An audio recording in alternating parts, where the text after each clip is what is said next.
Assalamualaikum warahmatullahi wabarakatuh. Salam, Om Swastiastu, Namo Buddhaya, Salam Kebajikan. Perkenalkan, nama saya Rosalina Arfansah. Saya adalah mahasiswi Fakultas Psikologi Universitas 17 Agustus 1945. Dalam video ini, saya akan membawakan materi modifikasi perilaku, yaitu extinction. Oke, gak usah lama-lama ya, kita masuk aja langsung ke materi. Extinction, cara kalem tapi ampuh hapus perilaku negatif.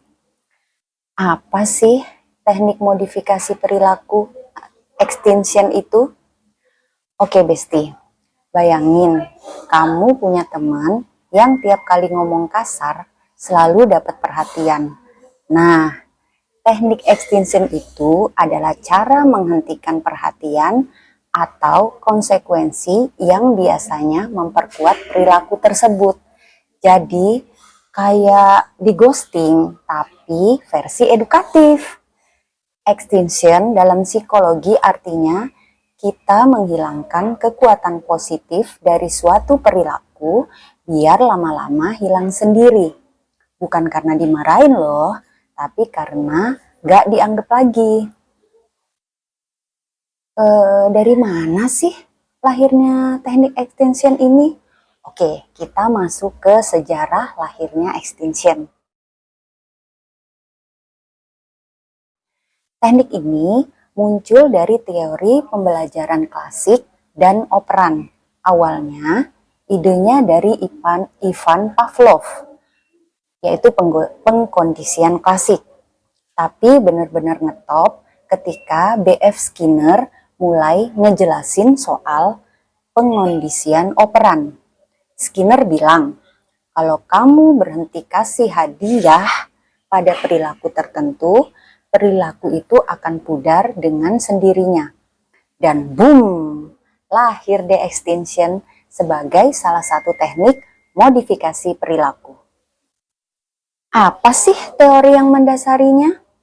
Oke, aku akan jelasin. Teori pengkondisian operan B.F. Skinner, perilaku dipertahankan atau dihilangkan berdasarkan konsekuensinya. Kalau teori behaviorisme, fokus pada perilaku yang bisa diamati. Jadi yang nggak kelihatan, kita skip dulu. Terus ada teori pembelajaran sosial dari Bandura. Kadang extinction juga bisa digabung dengan modeling dan observasi. Terus kita lanjut ya ke perkembangan penelitian extinction. Penelitian tentang extinction udah banyak banget. Satu, digunakan di pendidikan buat anak-anak yang suka tantrum. Dua, dipakai di terapi perilaku kayak fobia atau kecanduan game, kecanduan main HP, dan sebagainya. Terus bisa juga dipakai di pelatihan hewan peliharaan. Ya, kamu nggak salah dengar. Anjing juga bisa di-extinction. Studi terbaru juga ngebahas soal kenapa ada perilaku yang tetap muncul walaupun sudah nggak dapat hadiah atau penguatan lagi, alias susah hilang, bandel banget walaupun udah dicuekin. Terus, apa sih manfaat teknik extinction itu? Oke, aku akan jelasin ya. Ada 4 manfaat teknik extinction itu. Yaitu 1, mengurangi perilaku negatif tanpa kekerasan. Kedua, efektif dipakai dalam jangka waktu yang panjang. Ketiga, bisa diterapkan di sekolah, rumah, atau di terapi. Keempat, melatih kontrol diri baik pada anak-anak maupun dewasa.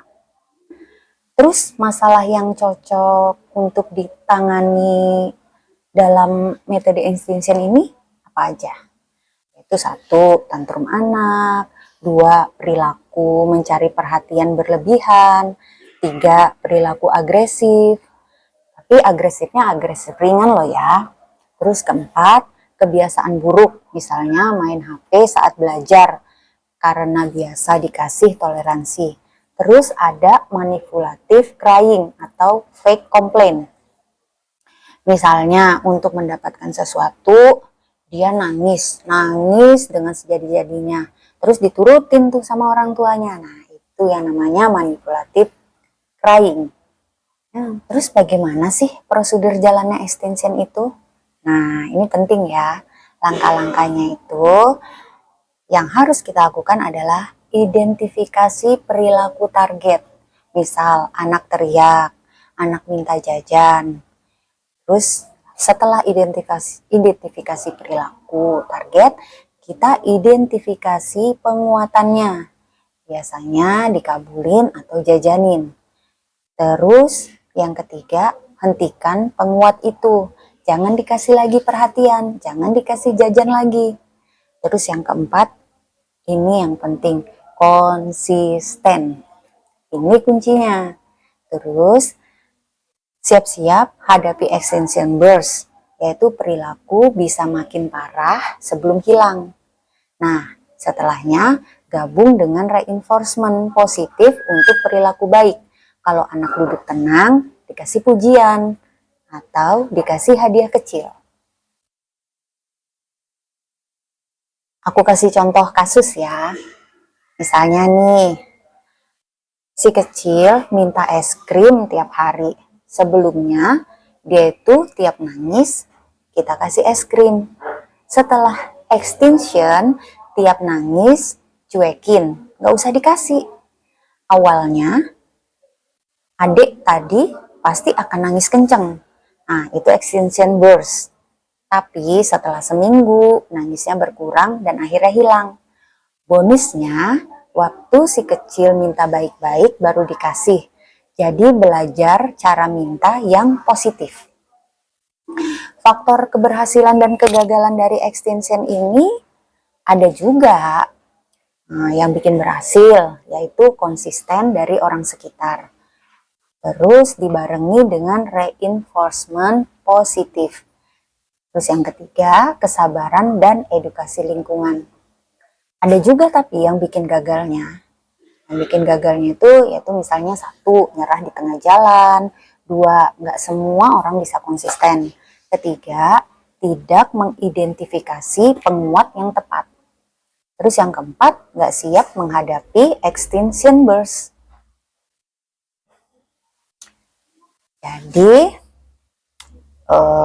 extinction itu kayak ghosting, tapi untuk kebaikan. Jadi, extinction itu bukan cara jahat, tapi cara cerdas untuk bantu orang atau diri sendiri berhenti untuk melakukan kebiasaan buruk. Tapi ingat ya, harus konsisten dan sabar. Jadi, kalau kamu pengen mengubah perilaku seseorang, kadang yang paling ampuh bukan marah, tapi diem aja sambil mendidik dengan cinta. Pergi ke pasar membeli ketan, pulangnya bawa buah semangka. Kalau perilaku bikin beban, extinction jawabannya. Jangan panik dulu ya. Burung elang terbang ke awan, hinggap sebentar di pohon jati. Daripada marah tanpa tujuan, mending extinction, biar lebih berarti. Terima kasih sudah nonton. Semoga bermanfaat. Sampai jumpa. Perkenalkan, nama saya Rosalina Arfansah. Saya adalah mahasiswa psikologi Fakultas saya adalah mahasiswa Fakultas Psikologi. Assalamualaikum warahmatullahi wabarakatuh. Dari tadi ada aja. Rendah ya? Aduh, pakai apa ya? Oh, pakai buku itu. Teori yang mendasarinya. Teori pengondisian operan BF Sudah pas? Pas? Oke. Ya, kita mulai. Background oke? Oke deh. Minum dulu sebelum mulai ya. Karena videonya panjang.